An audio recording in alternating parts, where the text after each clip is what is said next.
Hey folks, my name is Rene Enriquez and you are watching Uncensored. This is Rene Enriquez.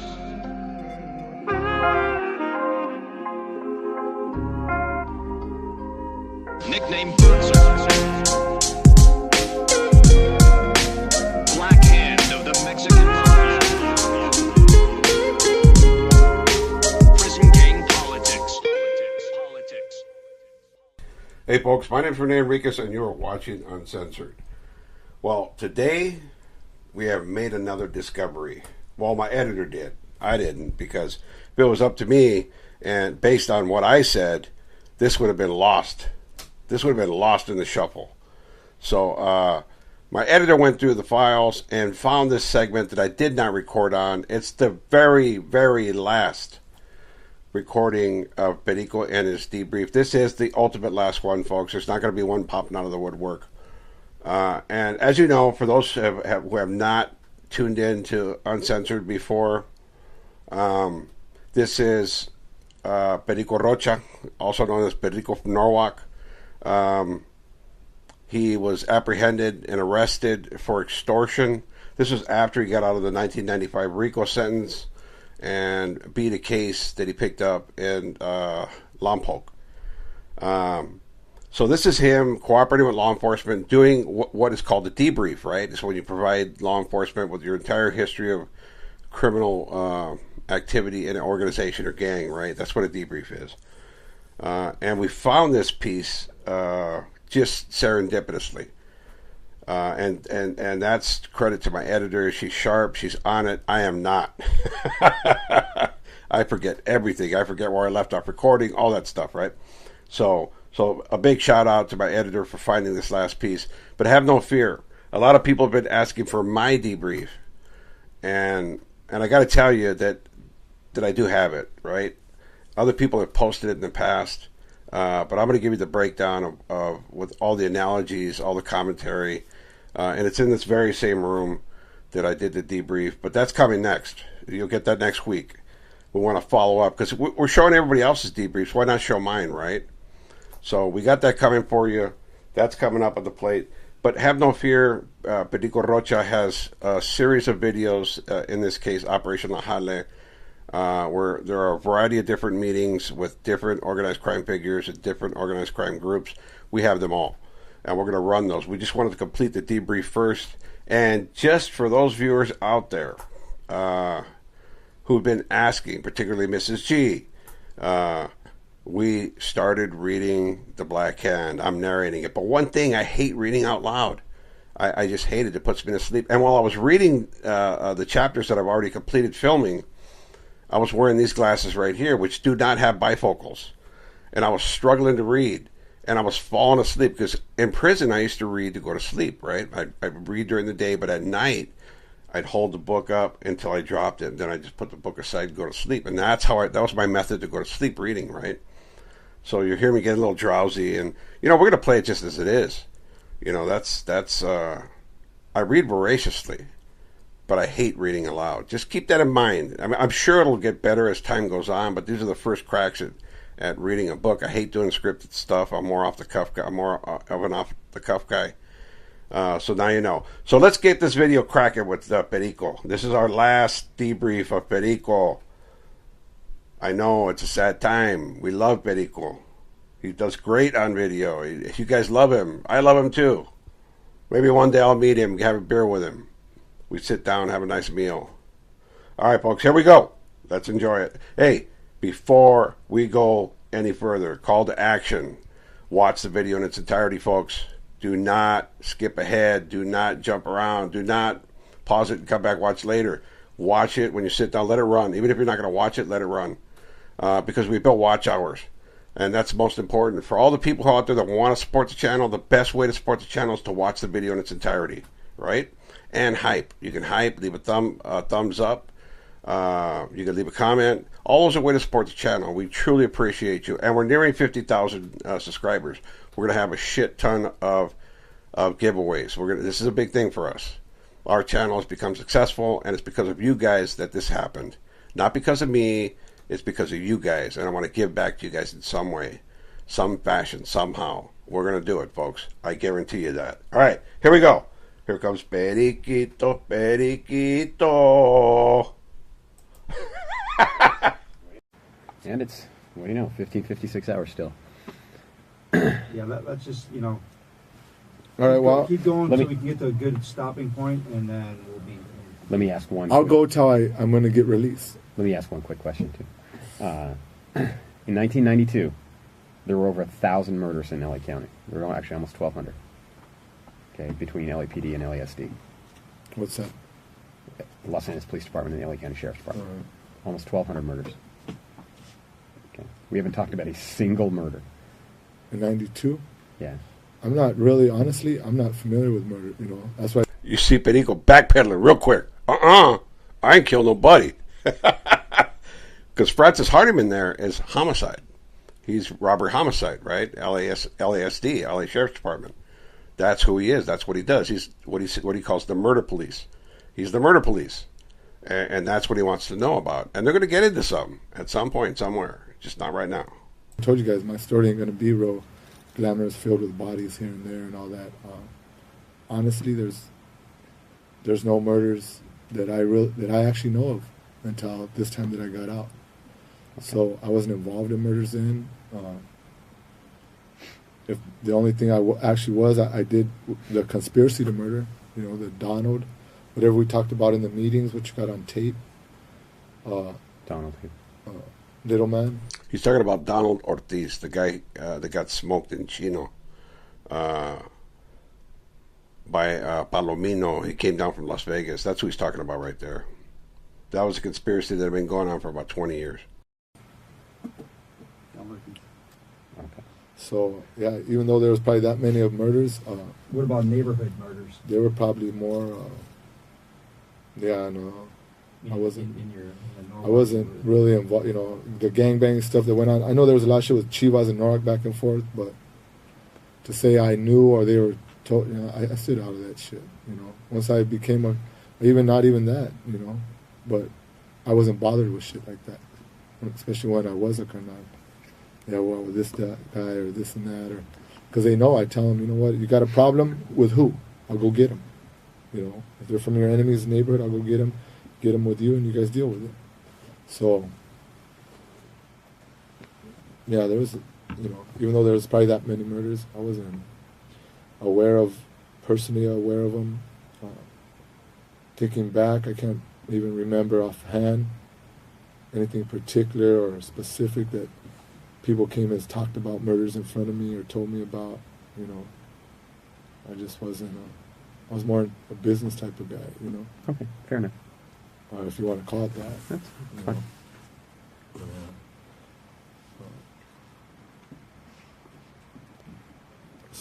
So you said you continue to go to these meetings. At the meetings, there were lots of talks about green lights and neighborhoods and stuff like that. Oh yeah, just things like that. Nothing real specific. It seemed like a lot of people were strung out about that time, using. Everybody had their hand in the till, whatever they had going on. So it seemed like a lot of people had secret shit going on, So it was like everybody wanted to get in and out, and go get to whatever they were doing, get high on whatever they were getting high on. Excuse me. So, yeah, about that time, right after that, we were going back and forth to meetings. That night that we got arrested, actually, or that morning, that night after from the morning, we were supposed to go bodyguard that dude Vidhat Means' wedding. He was coming down, or his daughter, or somebody was getting married. And so Champ had asked me if I want to go there and bodyguard it.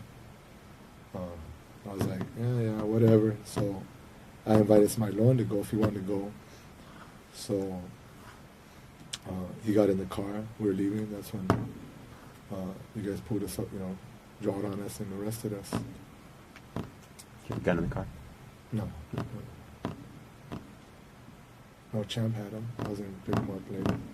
That was the Fed arrest, the first Fed arrest? Yeah, that was What did you get charged with on that? Conspiracy to murder and I think an assault and I think they had a drug distribution. Which you got convicted of, right? Yeah. What was the murders that they were talking about in that case? The only one they're talking about with me was a conspiracy to murder with Don Ortiz.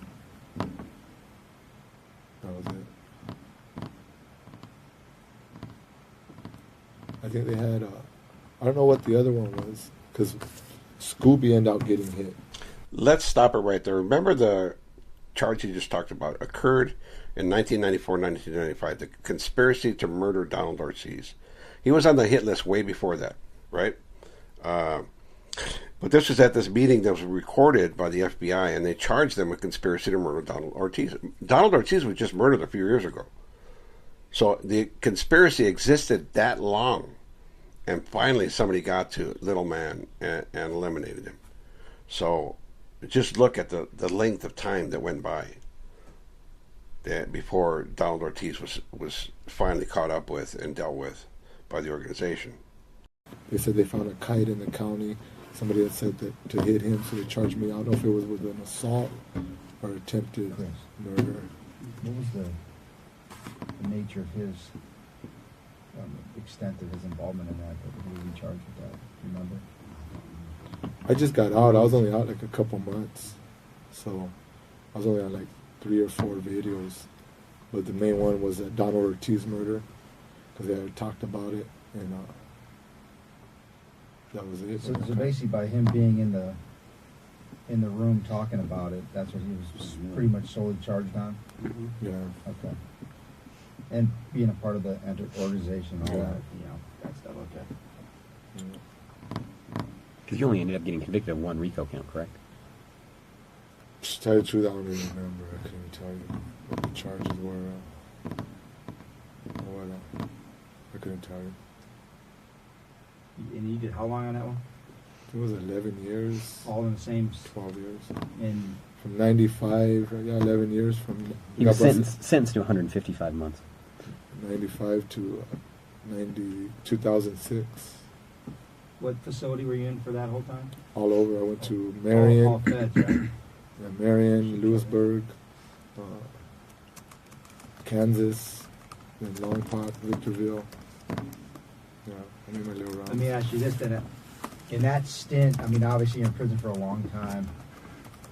Just so we can gauge what to get into and what not to get into. How much stuff that we would be looking for, as far as Mexican Mafia stuff, took place while you're down there? We made a couple. When we were in Marion, we had we were all there together, so we'd all be able to go out to the yard, go to the gym and everything together. We had made a couple new rules, new directions we wanted to go in. Any hits on anybody from that stint? No, it was just more trying to tighten up our own shit, and get shit. There was well, you want me to get into it from like how I got arrested, or just jump? Well, I'm trying to gauge because we probably want to go another. If there's a lot of stuff, then we can get into the next time we hook up. If it's not that much, we can. Because I know the stuff that sounds like that are going to be the most significant is these last couple of years when you're out running around. That's probably the most important stuff for us because that's the most current, and you were doing a lot of bouncing from what we all know from work and other stuff. I want to be able to have enough time to really get into that because that takes us up to where we're at now. So the individual speaking right now, I believe it's John Ciccone. He's either John Ciccone or the United States Attorney, and they're gauging where their investigation is going to go. Like, what we want is current. We want to know about murders. We want to know about your activities that are current. And that's what they're focused on, not this past historic stuff. That historic stuff is part of the debrief, right? It's part of the process. He's got to tell it all before he can move into current stuff. And their whole objective with Perico here is to embed him back in the streets. Their whole plan is to release him as a carnal. They're going to put him in the county jail. They're going to let him sit there with the carnales and the camaradas for X amount of time, and then they're going to release him somehow. But he's still going to be a carnal in good standing. Nobody knows he's participating in this debrief. He's in Walnut, California. No other inmates are there. It's a very low-key jail where it's no high. There's not a lot of traffic there. That's why they select that area to put him in, because they don't make a lot of arrests. But once he leaves here, he's going to the county jail to be placed in high power among camaradas and function as an actual carnal, even though he's an ATF informant. So the individual asking these questions is trying to gauge, how am I going to use this guy? How are we going to build a case around him? What is his best asset? You know, where can I get the most out of him? And that's what they're doing. They're thinking analytically, right? So this 12-year period, is there a bunch of stuff No, just some area where, stuff. you know, we can knock that out before we leave today? No, And- oh no, yeah, we can knock that out Okay, and then we come back and it's from when I got out. from when you got out to today, Yeah. where we know a lot was going on, and we want to break that down and have a whole day to do that, and you know, pretty much that's what we want when we come back. We got the weekend to kind of think about all that shit. 'Cause all of us work different gangs and different stuff, and you know, your name was coming up everywhere. You know, we know you have links to the Mongols, to Armenians, to everybody, and you know, you're pretty. Your name was being tossed around by a lot of different people working stuff, so we want to get into all that. And that, you know, I'd rather save that for like a whole day where we can really break it down. Look at Perico's face. It got dead serious. Like, huh? My name? Huh? Yeah, Perico was a hot topic. He was on everybody's lips, right? Even up at the Bay. Even in the county jail, everybody was talking about Perico, Perico, Perico, right?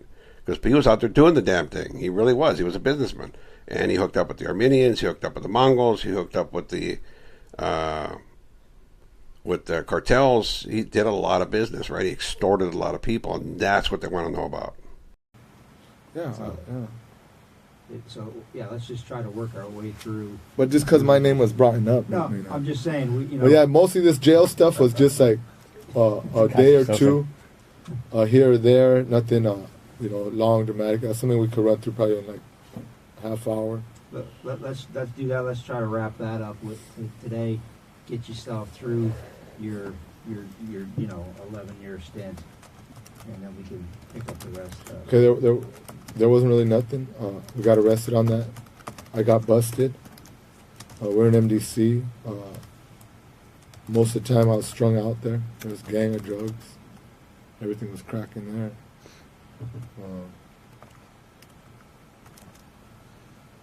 When I got offered a deal, you know what I mean? I got offered a deal. I turned it away. I'm like, nah, fuck all that. And then I told the carnales what happened. And they're like, nah, take the deal. You know what I mean? I started getting kites. Okay, you know what? Take the deal so you get out. You're still young. You got some time ahead of you. We need things done in the future.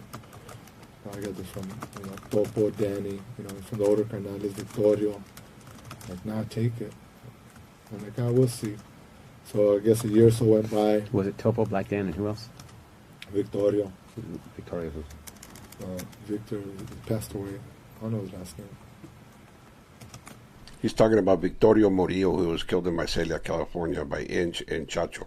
Chacho Woody from Cantarandas. His name was Chacho. That was his name. Yeah, they killed that carnal. And he didn't do anything wrong. That was the only Mexican Mafia member, Victorio Murillo. Victorio, we just call him Vic or Victorio, was the only Mexican Mafia member in the initial 1995 RICO indictment who was acquitted. He went home only to be politicked on by a variety of individuals and got whacked out. It was unfortunate.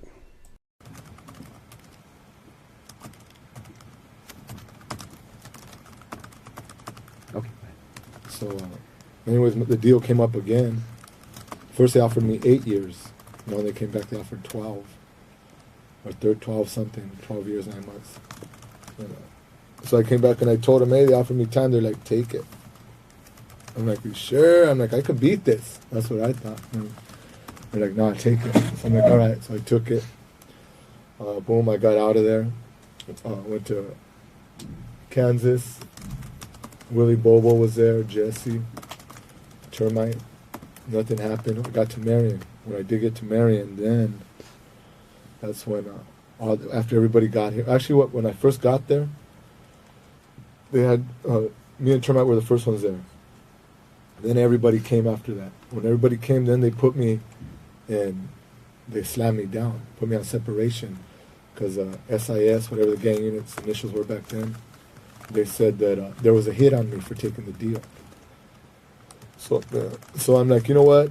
Are you putting money on my books? They're like, nah. I'm like, well, you know, are you taking care of my family? No. Well, then put me back out there, you know, because what do you want? There's, you know, I ain't gonna sit here and tell you guys whatever. They were like, wow, yeah, there is. So they're trying to make me say it. I'm like, whatever. If that's so, they go like, well, we heard we intercepted this, we intercepted that. I say, well, give me whatever I need to sign because I'm not staying back here, you know. So boom, they let me back out. I went back out there and I told all the canales, hey, they said there was, I told them I was back there. Hey, they said, like, here I am, you know what I mean? What's up? They're like, nah, you know, so I knew though, you know what I mean? Because I'm like, and I come out with that, I'm like, yeah, whatever, you know what I mean? So boom, boom, boom, time went in. By the time we all There goes the first boom, boom, boom. hit B, was it B? I think it was B unit, getting ready to get out of Marion, where most of us were there. Let me see, there was Black Down was there, Black Bob, Negro from Clover, Pee Wee, Campeon, me,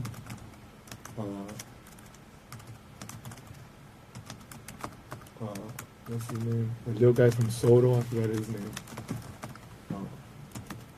Black Dan, Black Bob, Pee Wee Gary, Yeah, Negro from Clover, who else?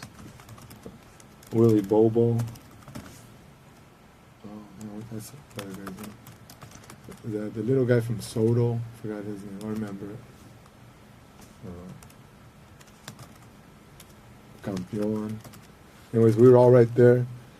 Rube was there. We went and sat down in the gym, and we were going to discuss issues as far as. This is at Marion, you said? Yeah, something like that. What we're going to do, what directions we're going to go in, where we're at. We're discussing. The topic came up about Night Owl. Not Night Owl, I'm sorry, Puppet. About Puppet and Chewy. About, you know, they're coming in the system, this and that. About the murder with Victorio. How Chewy didn't have nothing to do with it. So that's how it all started. You know, that dude, I guess Mono and them, the ones that killed him, and all the paperwork that came out. Puppet who? Puppet from where? From 18. So all that came out, you know, it was just discussed about that. He's still good because everybody knows because everybody was under the impression that he had him What's killed. Chewy's from here? I don't know. The Chewy they're talking about is Mariano Martinez, and the Puppet they're talking about is Francisco Martinez. They had beef, right? They had serious beef, and that's what they're talking about here. And the belief that Chewy had Victorio eliminated. So that's everybody was under the impression that Chewy had him killed. When it came out, said and done, it wasn't even him. You know what I mean? It was a little squabble they were having, whatever. So, okay, that was all discussed, fixed. There's nothing there. We closed the books. Nobody could be made no more for at least 5 years until we get our issues straight. That would be, let me see, 95, 96, probably 2001, right before I got out of there.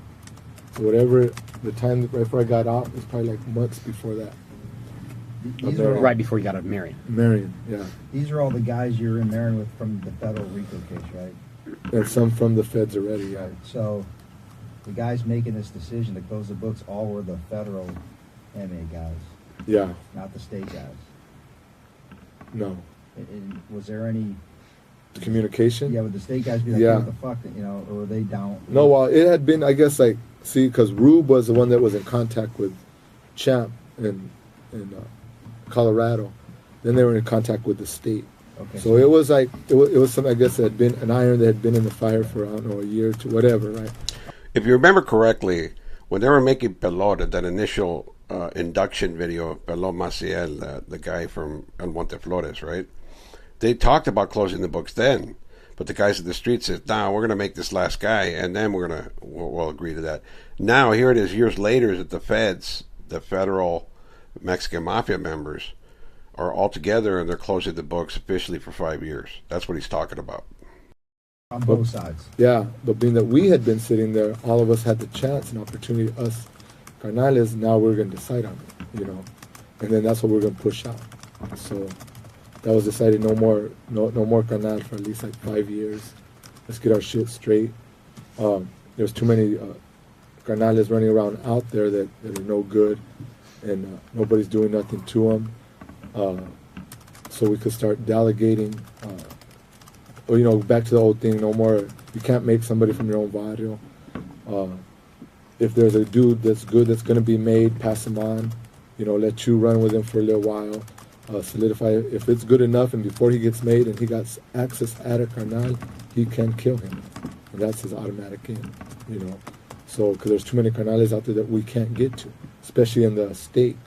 You know, there's a lot of them running around. So we're coming up with all these new directions of going, right? This is how we're going to get them, because they can't get away no more. I mean, you know, it's too much. So somebody can get it a no good and whack them, boom, they're made. If their name had been coming up already, you know, it had to be okay, be behind a few, you know. Somebody who's in consideration. Gotcha. We're looking at them. Yeah, somebody who's and everybody knows. So if, you know, Joe Blow was in consideration and Mr. X told me about him and I knew him, and Mr. X was able to get to Mr. W, yeah, go ahead. I mean, he got to approve. I got the go ahead and send him. So when I send him, my excuses, well, everybody knew he was already, you know, being somebody's protege type of deal, you know. So now he's in. So that's how that was worked out. That Rube was gonna get out. He was gonna let all the carnales in the state know this. You know, the meeting that we had, the new direction we're going in. He was leaving the feds because he was like the leader of the feds type deal. Now I was going to give it to Bobo and Negro. They were the ones who were going to run the feds for us. Or, you know, at least be the main contact. And if there was a dispute or question, they were the final yes or no. Bobo, who would run the... Negro. From Clover. Yeah. He's talking about a commission. That's the commission. So that's all that panned out. Did the word get to the state eventually, and then they? Yeah, well, Rube was on his way out. That's why we had that meeting, because Rube was on his way out, so he could send that to the state, and you know that's how we were gonna generate the. Did everybody hold true to that? They didn't bring anyone in? No, Rube broke it. As soon as he got out, he made Toro by himself. So. Yeah, Rube would go around making brothers everywhere. It's kind of like he lost his mind. He would make 2 and 3 brothers at a pop. In fact, when he was in the county jail after he got arrested on his last life sentence, he was trying to make brothers everywhere. And that's already after he already made like 5 or 6 guys. So there was definitely something wrong with Rube and his cognitive process. Here he is making a rule in the feds that the books are closed for 5 years. He gets out and he makes somebody immediately. You know, Rube is just a lonely old man, and he wanted company. He thought by making these guys, they become his friends, right? And you hear him a lot of the calls with Cholo, like, hey, you guys coming up to see me? Can we go camping? Just come up and we'll hang out for the day. You know, he really was a lonely old man. And he is a lonely old man now, living in the hospice. But that is something that everybody knows about Rube. In fact, it got to the point where the cardenales had to tell all the camaradas, disregard everything he says. He's still a cardenal, but don't do anything he says, because he was going out of left field for a while. Still is. Everybody was pissed off about that. Not only that, he started robbing. So there was a bunch of issues with Rube, you know, that came up, because he even ended up coming back on a violation, and we were going to kill him. Toro from where? From, I don't know where he's from, IE somewhere. You know his real name? No. Yeah. That's, damn, his real name is, that's Toro from Bloomington, from IE. His name is, I can't remember his name right now, but that's what they're talking about. Okay. Not to worry. Yeah, so he got back there, we're like, fuck this dude, but a bunch of the older carnales were like, well, you know, he's senile, he's getting old, making excuses for him. We're the younger ones, are like me, Pee Wee, Champ, we're like, nah, fuck that, you know what I mean? He was there, you know, he woo, so, you know. So they were plotting to kill Rube. They were plotting to eliminate Rube. That was unknown to me. That was completely unknown to me until I watched this video right here. Carnales, they told me, you know what I mean, like, just let it go, you know what I mean, let it go. You'll see when you get older, you know, you're going to have to be letting, you know, some things, you got that coming, blah, blah, blah. You know, there was controversy over that, so whatever. It ended up being that, you know, that was that. So anyways, when we were talking there, they put me aside. Termite was there too. Was he still there? Termite from Clover. No, I think he left already. But they had told me, you know what, you're getting out. George was there. George Bustamante. He was there with us too. When that meeting. In that meeting. Yeah. So, because they're sitting there, so Danny and Champ and Bobby and them were like, look, you're getting out. You know, you got to bring us back to what, you know, get us into shit we're supposed to get. I guess a lot of them had watched the videos that we had got arrested for. And they're like, you were going to do things that none of these carnales wanted to do. And that's their bad, because everybody was on drugs. They were get out, try and get, you know, you got the right ideas, you got the right direction. You know, just stay that focus. You know, bring us back to where we're going to do, try and get us back in a, you know, a better crime, you know, things of that nature. I told him, all right, I'm not going to write you guys, you know, get to know me as me, you know, because I'm not going to be writing you guys. I'm not going to write no carnales up there.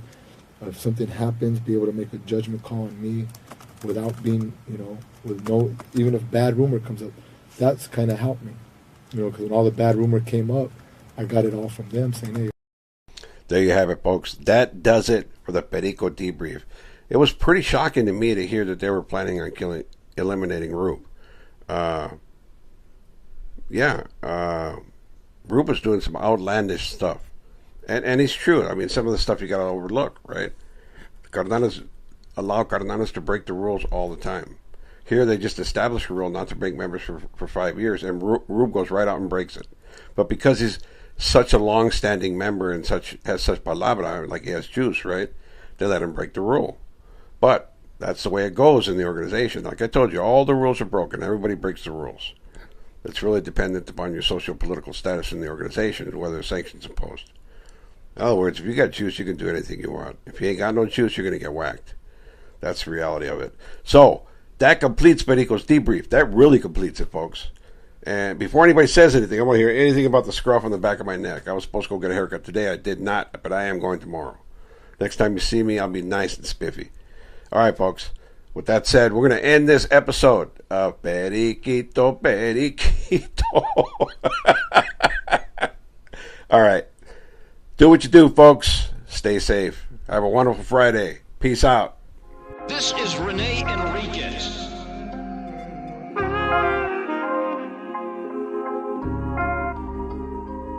Nickname Bootser.